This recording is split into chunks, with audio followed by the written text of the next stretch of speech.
In the 2012 mixed media short film Yellow Fever, Nyengro Muke uses stop motion paper animation, expressive dance, claustrophobic camera work, and jarring sonics to visualize the impact of media on the development of beauty standards.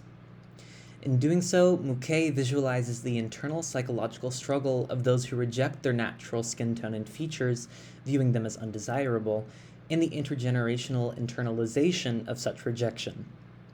Muke employs shots of various models dancing to accompany the animated autobiographical narration, in which she interviews her mother and niece as well. Muke's animated retelling of her childhood experience of getting her hair braided in a salon, surrounded by photographs of light-skinned women with straight hair, she describes how her stylist could only afford to bleach her face and hands. When narrating where the hairstylist's original ebony skin tone remains on her body, Muke employs close-ups of one of her dancer's arms, stomach, and thighs as the camera violently quakes and vibrates.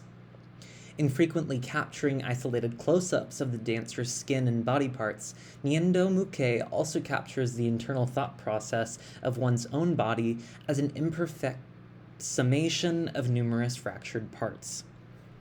She visualizes the obsession with individual features and aspects of the body using discordant string music, heavy breathing, and persistent thumping to create an anxiety-inducing portrayal of body dysmorphia.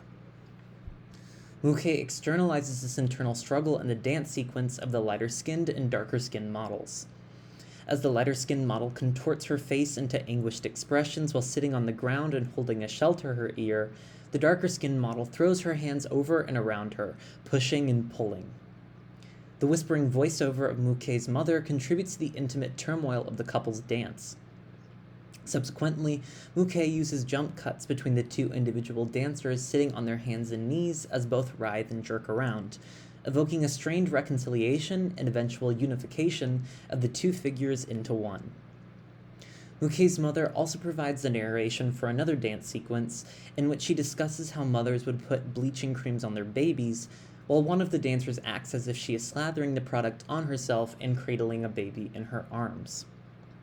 Through the dancers acting out of Muke's interview with her mother, Muke provides the viewer with a visual expression of the emotions involved in making such a decision.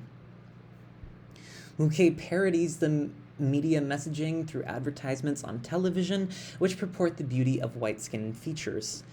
In inserting a recreated skin bleaching ad into an animated domestic scene with her niece, with Muke herself acting as a model for the product, Muke introduces a comedic absurdity to the practice of skin bleaching and the way in which it is advertised.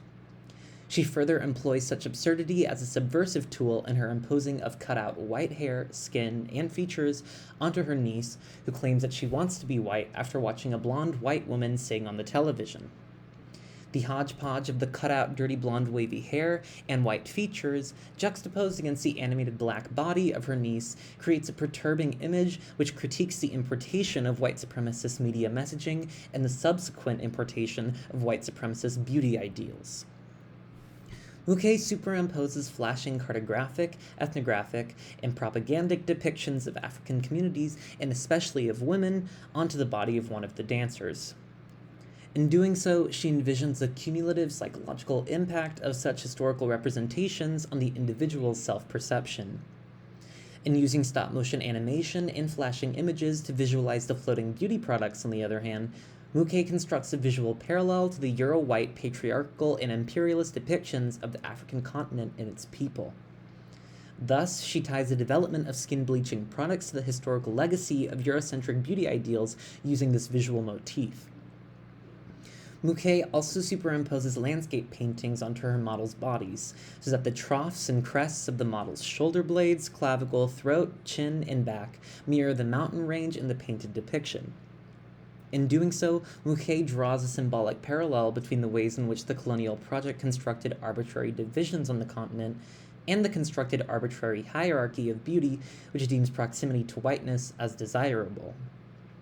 Nyendo Muke mixed media short film Yellow Fever employs an intimate family narrative which spans generations to construct the complementary visuals of the stop-motion animation and the scenes of expressive dance.